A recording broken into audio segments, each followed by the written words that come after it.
riders on the storm. Into this house we're born. Well, we made it to White Pass, and now we're going to apply those concepts that we had with the pencil to the instrument. First, we'll need to identify some of our parts to our ski resort here. And so the first thing I want you to think about is your thumb. That's going to be like a ski pole, and it's going to be pointing up because it's going to be for leverage, but it's not going to lay down or anything like that. So it's going to be going up toward the sky.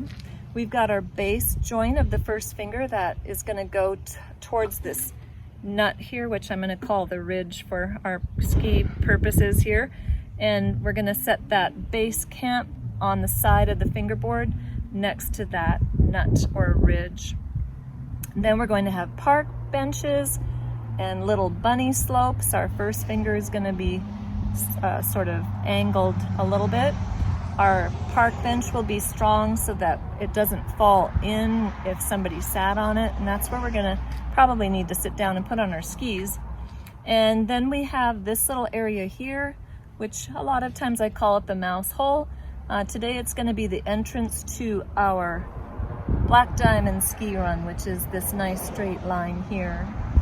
So those are the parts of our ski resort that we're going to build, but we have to build it on a solid foundation, which is going to be sort of like a diving board with our instrument. Remember, the button goes to the middle of our throat, jawline is inside of this chin rest, and the weight of our head is holding the instrument up like that. But we really don't have to always have it feel like a diving board. We're going to make it more like a bridge, but it's just setting lightly into two places, which is going to be the thumb and the base joint that we talked about of our first finger. So where does that first finger go again, the base joint? Oh yeah, next to the ridge. So I'm gonna do that. But where does the thumb go? Well, the thumb is going to go on this first tape. So you'll notice there are tapes on this viola, and I'm going to set the thumb pretty much in a straight line with that. So when I put it up, it goes up to the sky.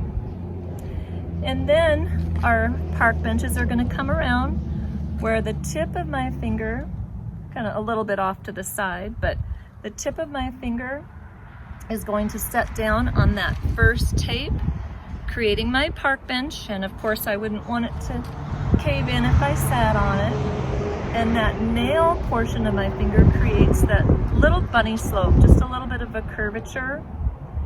I've got my entrance to the Black Diamond here, so I've got a space there. My thumb really doesn't go any higher than maybe just a little bit higher than the fingerboard. If I'm on the A string for viola or the E string for violin, I call that the spy guy, where it doesn't come up too far, it just peeks over. But really, your arm is gonna move around for each string, and the thumb will sometimes go down a little bit lower, but it always generally points up like we would have a ski pole. So we've got our park benches here, our ski slopes. We've got this little area here called the mouse hole, or the entrance to our ski. Real nice straight Black Diamond here. Just like when we did the pencil, I said, we wanted to keep that straight.